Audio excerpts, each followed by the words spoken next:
Yes.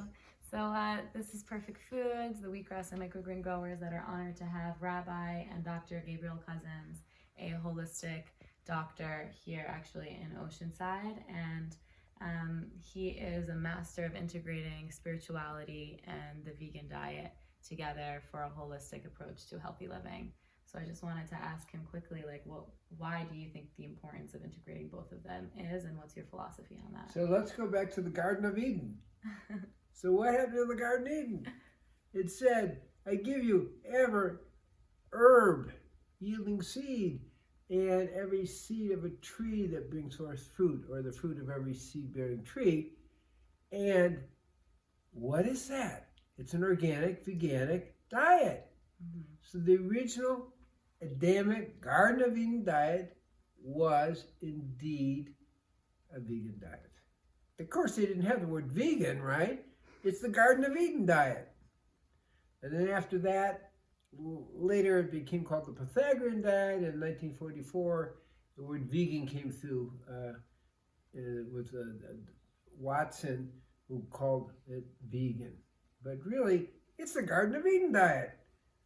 Well, who's the Garden of Eden? You're talking about Adam and Hava.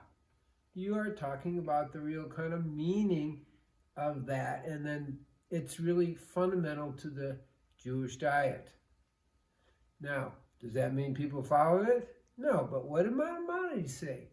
He said we're moving, the great physician and Rabbi Maimonides, lived 1135 to 1205 AD.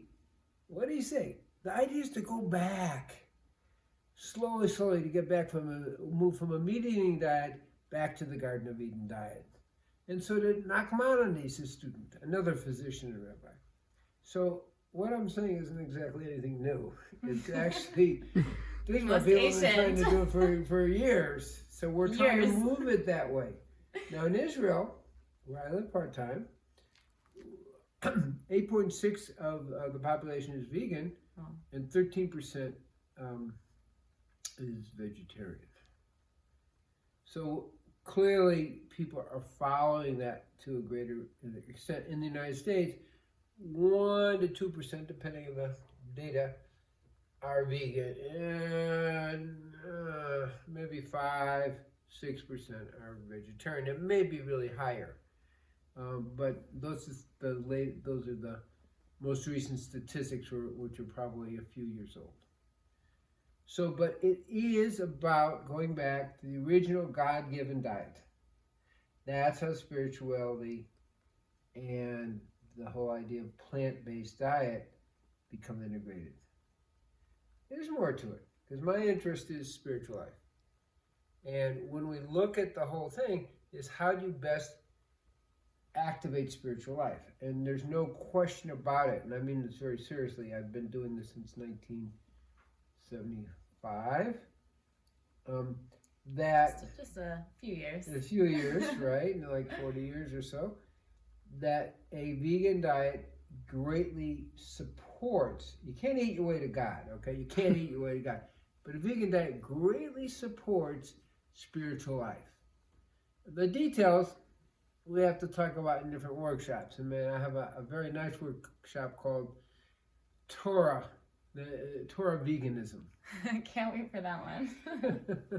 But we will be talking about, holistic veganism and holistic live food veganism is part of the thing. And it gets clear that this is the best diet for supporting spiritual life.